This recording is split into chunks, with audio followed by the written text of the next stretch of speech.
Hello and welcome to sunny Nottinghamshire. I'm here in a converted cowshed that's been turned into one man's cathedral of motorcycling. I'm Shakey Byrne, this is the Late Break Show, and you're about to watch episode 3 of the Byrne Out, proudly sponsored by EBC Brakes.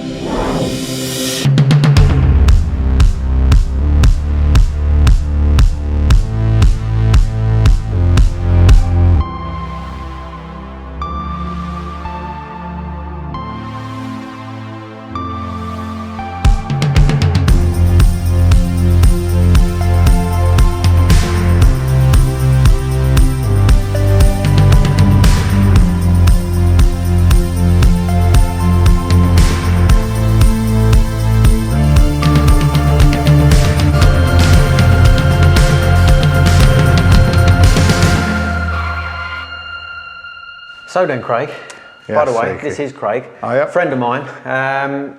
This is your cowshed that you converted. Indeed, yeah, the cowshed. This is your collection, some of which are pretty flipping special, if you don't mind me saying. No, they're all good. Talk to me about them two. I think your mum bought them for you. Yeah.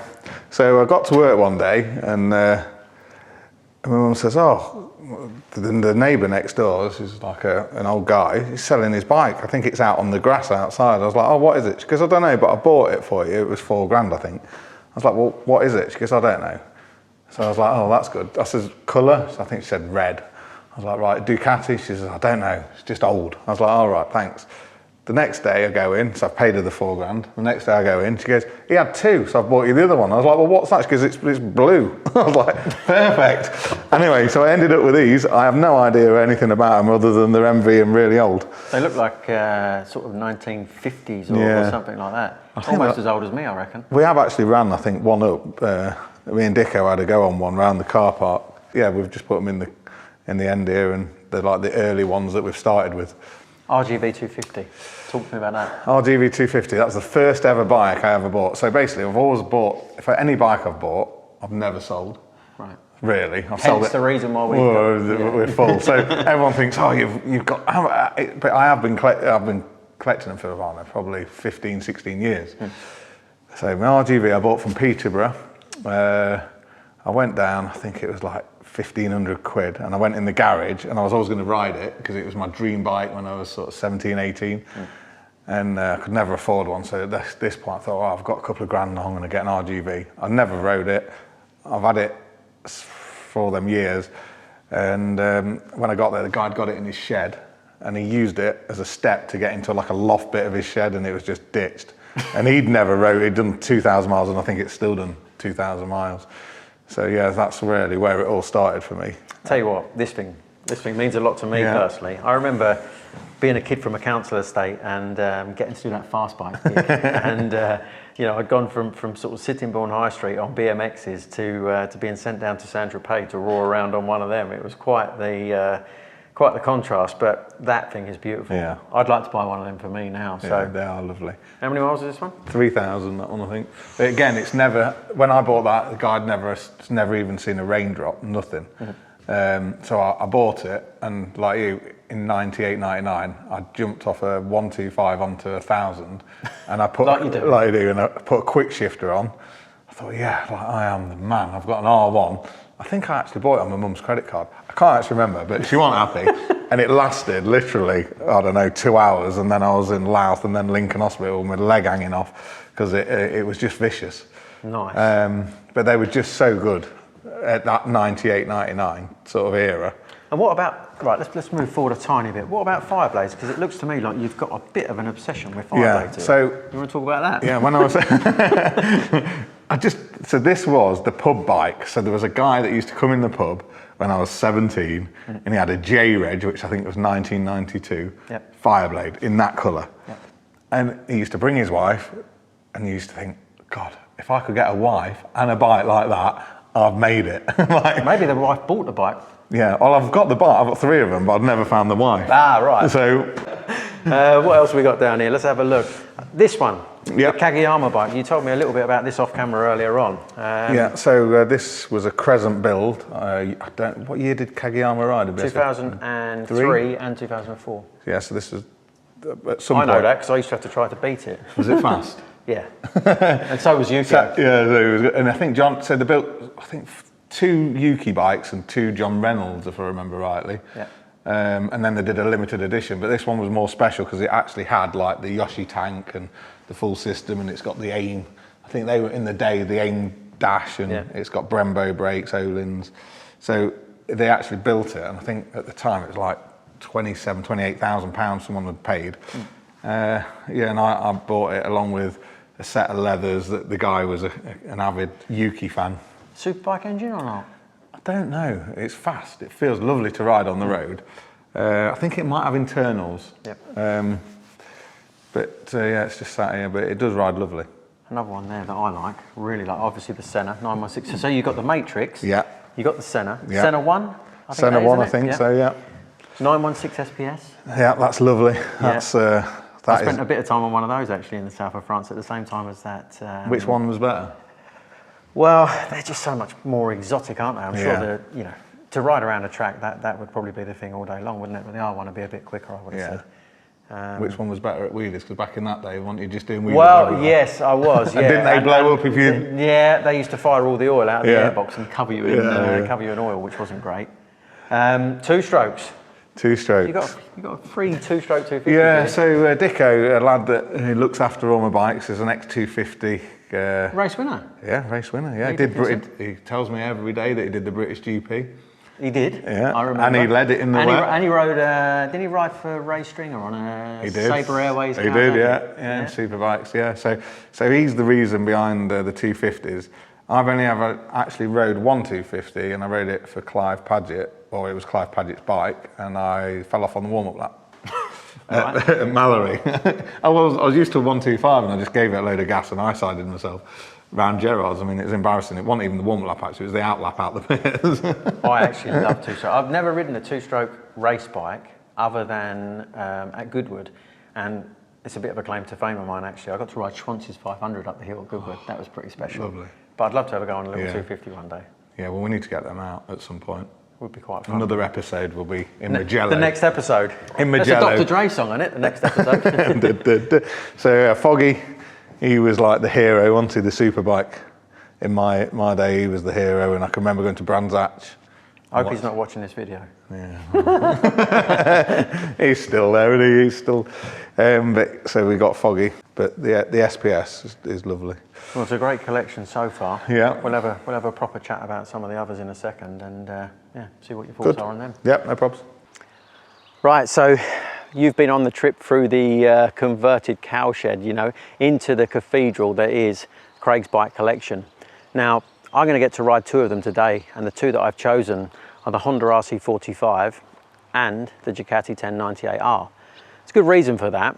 The first one is that I've ridden an RC30, albeit only on a track and albeit in 2017 maybe, and absolutely loved the way the bikes handled. They were, in effect, the start of the World Superbike Championship. You know, if you wanted a superbike, it was an RC30, and later on an RC45 that you chose. Really enjoyed the RC30, so I'm curious to try the RC45.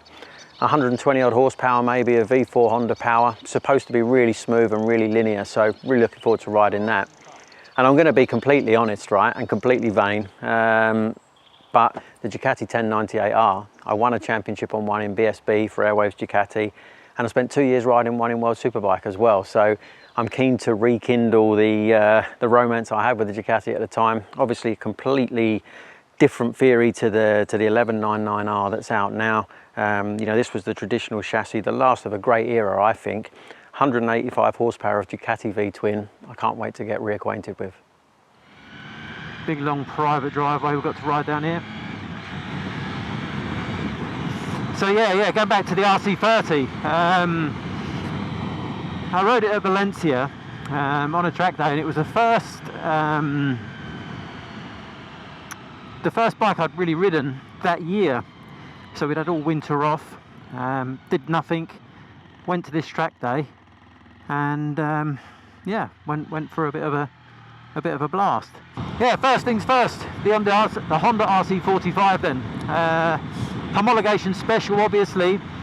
The RC30, this bike was the predecessor to the bike after the RC30.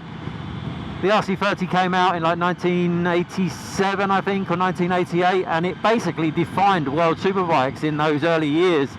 You know, if you wanted to win races, you really needed to be on a Honda RC30.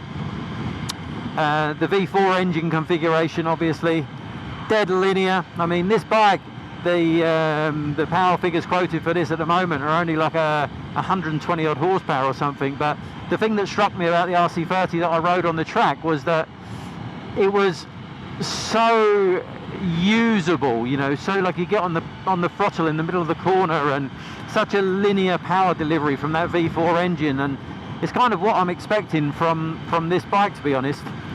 Yeah, you look at stuff from the past, and I've obviously spent lots of years watching things like RC45s and RC30s in racing, and you think to yourself, oh, I'd absolutely love to have a go on one of them. I can't imagine how good it'll be to ride.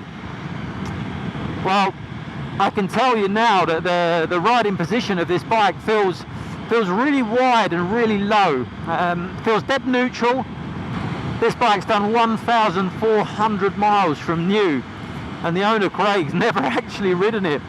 Apparently he got himself all motivated to ride the thing, but then had COVID quite bad, and they got it all ready for him, as if to say, right, come on, let's get you better, let's get you out on this bike and let you have a little ride. But it never actually happened. So I think I'm the first person to actually ride this bike since he bought it. Yeah, superbikes are just so fast. I mean, this is probably 100, maybe 110 horsepower down on the latest superbikes, and even this is too quick. Someone's parked a Triumph Tiger there, not sure quite what for, but those brakes are definitely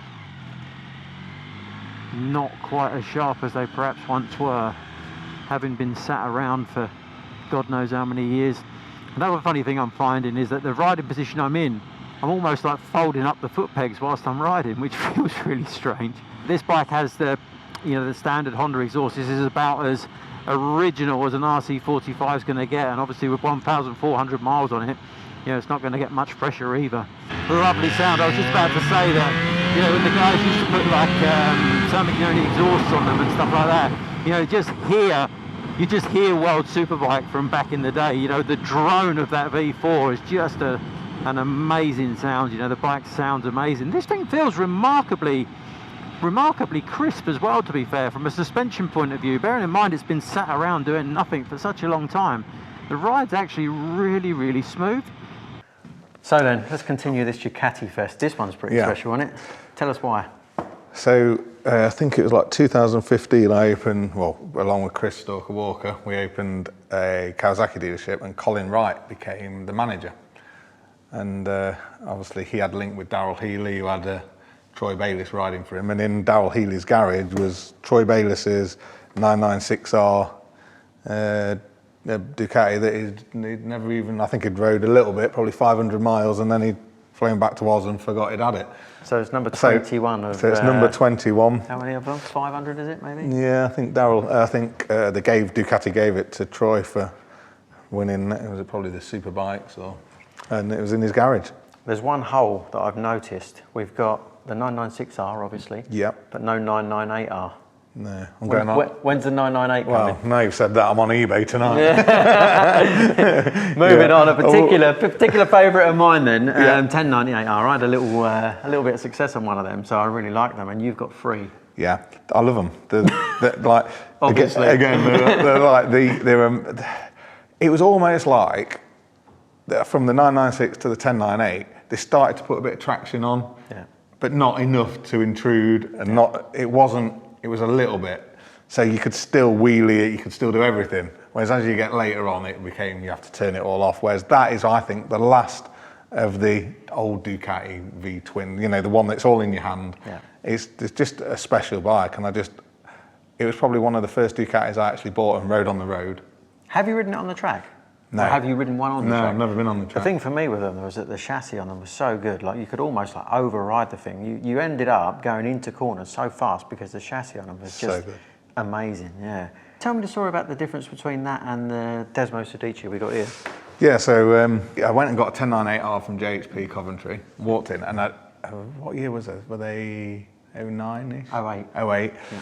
And I think at the same time the Desmo had came out, but I couldn't afford the Desmo. But obviously the Desmo was the GP bike, so I bought the 1098R. I did about 40, 50 mile on, I had a few sleepless nights thinking, oh, I so want the Desmo. So I can't remember, I scraped the money and went and traded that in and got the Desmo. I think they gave me virtually my money back, bought the Desmo, got on the Desmo, I was like, oh my God, it burnt my arse. I was like on fire, I'd stalled it, I couldn't get it out of McDonald's car park. I was like, what have I done? So I persevered with it for a while, and then I bought a 1098R back, and then I bought another 1098R, and then another 1098R. Like you do. And then it just happened. And again, like I said, I've never really sold one. Yeah, so after the 1098 then, of which you have 3, obviously there was 1198, yeah. But then there was a complete evolution change from Ducati. They went to the 1199R. Yeah. This 1199R. From the 1098, all the electronics now start to appear on this. Yeah. And I can remember thinking, oh my God, how do I turn all this off? But yeah, a totally different bike. Just different everything, wasn't it? I mean, the Ducati, the previous model was all about the chassis and how good the chassis was, and then obviously they took the 1199, sorry, and basically bolted an engine to a headstock, and then bolted a swing arm on the back of that, and wrapped the exhaust around stuck it. a shock absorber on the side of it, and put the exhaust down underneath the bike there, whereas they were always traditionally on the Ducati out the back, weren't they? Yeah. So yeah, totally a complete philosophy change. But I see you've got the 1299 final edition as so well. the last V-twin, so the final edition of the V-twin before they moved over to the V4. And you said that one's no miles. You've not ridden that No, one? I've not been on that one, no. I don't. What was it? Wrong colour. No, the sun weren't shining. Yeah, it was just one of them. I just thought, it's the last one, and I still haven't been on offer the previous one, so it'd be unfair to ride the very last one until I've ridden all the others. But yeah, they made that, and they put a bit of green on, I think, which was a bit of a first for Ducati. They used them at Laguna Seca. Chaz and whoever his teammate would have been at the time. At Laguna, I was there working for Eurosport, and I remember seeing this colour scheme with red, white and green on it, and I thought, wow, that's very unlike Ducati, but yeah, it was to celebrate the final edition, and that was the road version of it they brought out. Yeah, and it came with a bit of the exhausts out the back, and they tried to make it a bit World Superbikey, I think.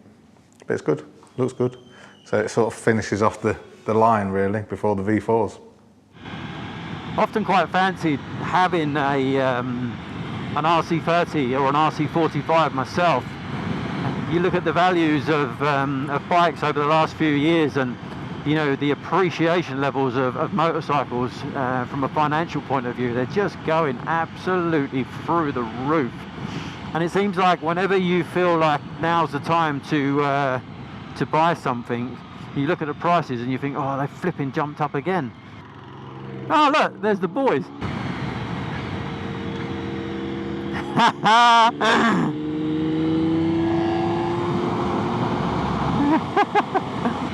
How funny is that? They've been out doing their thing with a Lamborghini Diablo. I'm out on the same guy's RC45, gone at completely different times. I have no idea where I am, and then I come across them. I feel so happy, so content.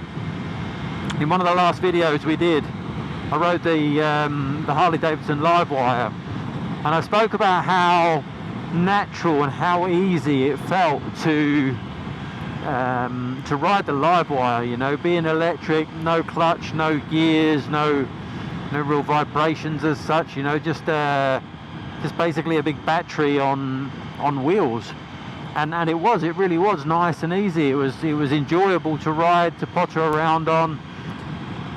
I dare say that if I were to take this Honda RC45 onto a track day, now compared to modern stuff, it would feel slow. It would feel, the brakes would definitely feel terrible. I can't imagine getting into the end of the back straight at Snedston and trying to get this thing slowed down, because there's absolutely zero bite from these pads. But at the same time, the pads are as old as the motorcycle probably, and having only done 1,418 miles, they've obviously kind of glazed themselves up a bit. Maybe the bike's been polished a little bit too much, and you know, some of the stuff's got onto the discs or whatever, but yeah, the brakes definitely wouldn't be up to much. But I could imagine that if you put a set of tyres on it, you know, a fresh set of modern day tyres, you could really have a lot of fun just kind of scratching around and you know, riding the bike to, you know, to its limits, if you like. So you could have a lot of fun riding this bike if you put a fresh set of tyres and a new set of brake pads in it, and you could explore every one of those 120 odd horsepower that it does have. I know that there used to be like ECU upgrades and kits, and people used to put exhausts and stuff like that on them to make them you know, much more like a superbike sort of spec. You know, this thing would have been, I'm guessing, in superbike spec, in World Superbike, maybe 160, 170 horsepower back in the day. So a lot more than it currently is, for sure. But like I said, you would have had a lot of fun riding them. Honda changed actually after this bike. You know, they had the RC30, they had the VFR 750 before that, then they had the RC30, then they had this, the RC45, and this kind of served them right the way through from 95 to pretty much 2000, when they changed philosophy completely, and Honda basically copied Ducati and built themselves a massive 1000cc V-twin called the SP1, which I smashed myself to pieces on numerous occasions in the year 2000. The factory SP1 obviously won Colin Edwards the World Championship, I think, in 2001, and would seem to be a big step on from this bike. But you know, just riding this is an occasion. You know, like if you turned up in like I said, in a bike meet and you were on this, it doesn't matter how fast you were when you got there, it doesn't matter what the top speed of the bike is compared to a modern day bike, it doesn't matter what, you know, horsepower it's got compared. Motorcyclists are gonna appreciate this. You cannot not appreciate an RC45. So from a V-twin point of view, then it all ended here. These things are special, aren't they? I love them. Honestly, if this place was on fire, I'm dragging that out. Like, I was going to ask actually, of all the bikes you've got here, which is your baby? I mean, I'd be on fire myself because I try and get most of them out, but really, that's coming out first. I mean, what a bike. The 1299 Superleggera 2. And it's just amazing, like, to look at the carbon wheels, the titanium shock. It sounds amazing. It is the V-twin of all V-twins. I love it. And you have ridden it, haven't you? I have actually done 80 miles on that, yeah. I went for a cup of tea up at the Willingham Woods, and then I rode it back, turned everything off, and what a bike. One last question then. There's obviously one more Superleggera, the V4. Any interest in one of them or not? Yeah, I think so, yeah. I'd have a look at one. I think there's a lot of... I like the carbon. I've got a V4 race bike, so... you know, do I want a road bike? The trouble is, I just don't get the time to go on the road. It's just one of them things where I just don't ever get to ride on the road. And as much as I keep thinking, oh, it's a lovely night, it's nice weather, I'll have the kids, or we work, or I'll be car, oh, there'll be just something. So, you know, it's great to have you here. So I actually might go out this afternoon, do a few miles. So of all the bikes in here, yeah, and there are a few. Oh God, this is your baby. I think so. Yeah. Yeah. I think that is, for me, it just sums the Ducati up. It's Italian, it looks nice, it's exotic, carbon, it's just, and it just rides lovely. So, yeah, I think that's the one. A very commendable choice. Good. Right. Gonna rekindle an old love affair. Ducati 1098R. That big, torquey V-twin motor. That noise. It's there. Hello, baby. These were the Ducati 1098s and 1198, to be fair, were, in my opinion, the last of an amazing breed of motorcycle. Remember so many times in World Superbike making up so much time on people through the corners because of just how good the chassis are on these things. And what's really surprising, having just ridden the RC45 literally before I come out on this, the thing that's surprising me the most is just how comfortable this feels. I expected it to feel like a traditional Italian race bike, and you know, the pegs feel really low, it feels like there's loads of room, I feel like I'm in a really natural position.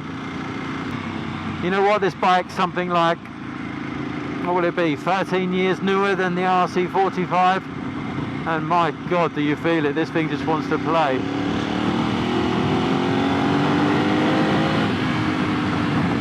She's a howler.